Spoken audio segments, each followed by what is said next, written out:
अस्सलाम वालेकुम दोस्तों, मैं हूं इरफान। आज 19 मई है, दिन है एतवार का, और मैं आपके लिए दुआ गो हूं कि अल्लाह ताला आपको अपनी हिफ्ज़ व अमान में रखे और हर दम आपके लिए आसानियां पैदा करे। दोस्तों, बहुत बड़ी और रीजनल वार का ख़तरा, रीजनल जंग का ख़तरा पैदा हो गया है और इस ख़तरे की बुनियाद बन रहा है इसराइल का ये प्लान कि वो हिज़्बुल्लाह के ऊपर, लेबनान के ऊपर हमला करे। इस दौरान ईरान ने बाकायदा तौर पर अमेरिका को अपना पैगाम पहुंचाया है कि अगर तुमने अपने बगल बच्चे को मना नहीं किया, अगर उसने हिज़्बुल्लाह को छेड़ा भी, तो हिज़्बुल्लाह जो है वो हमारी रेड लाइन है, हम ये बर्दाश्त नहीं करेंगे, हम इस जंग में कूद पड़ेंगे। और दोस्तों, ये बहुत ख़तरनाक ऐलान है, क्योंकि ईरान इस जंग में कूदता है तो फिर जो मुकम्मल तौर पर ये तमाम इलाका है, तमाम ख़ित्ता है, तमाम मिडल ईस्ट है, ये जंग की लपेट में आ जाएगा और फिर ये जंग रुकने वाली नहीं है। ये जंग मज़ीद फैलेगी। मज़ीद जंग फैलने का मतलब है मज़ीद डिस्ट्रक्शन, मज़ीद माओं की गोदों का उजड़ना। तो दोस्तों, इसके लिए अमेरिका को, इसराइल को इस चीज़ को समझना चाहिए, क्योंकि उनके जो इसराइल है उसके इरादे कुछ और लग रहे हैं। इसराइल इस जंग को तूल देना चाहता है। क्यों तूल देना चाहता है?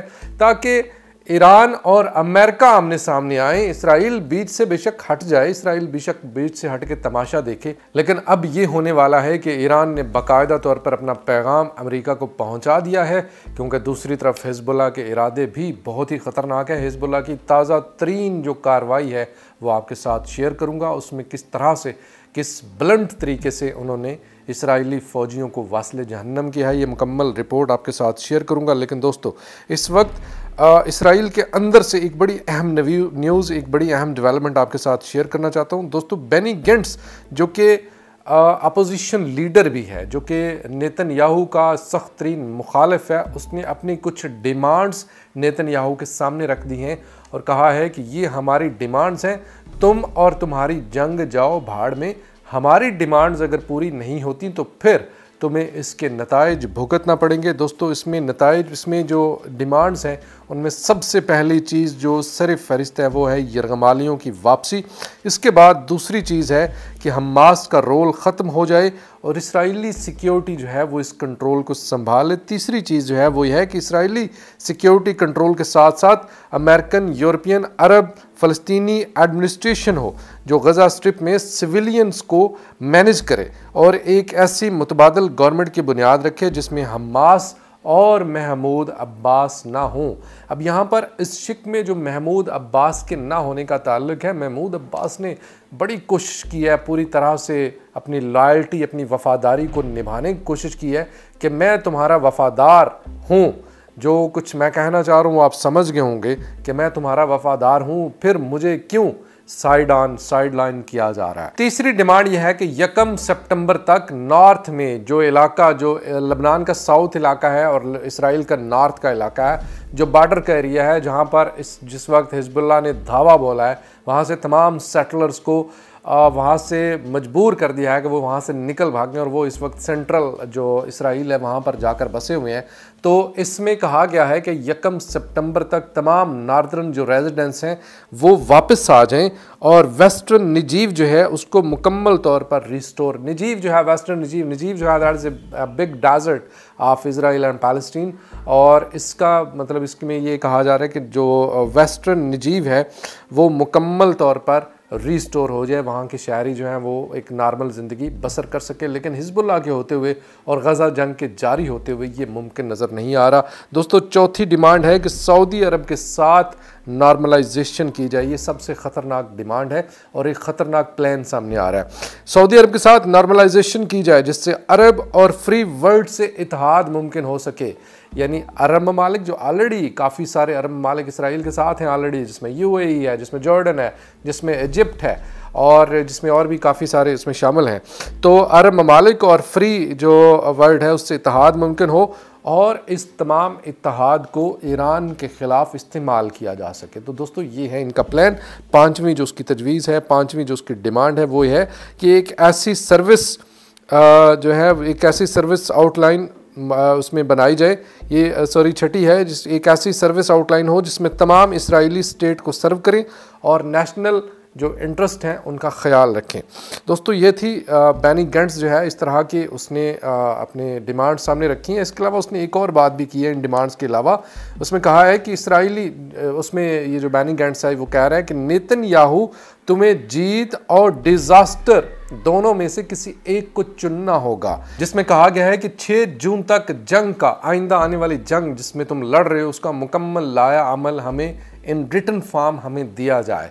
डिजास्टर का वर्ड यूज किया है इसमें बेनी गैंट्स ने कि जीत और डिजास्टर दोनों में से एक को चुनना होगा।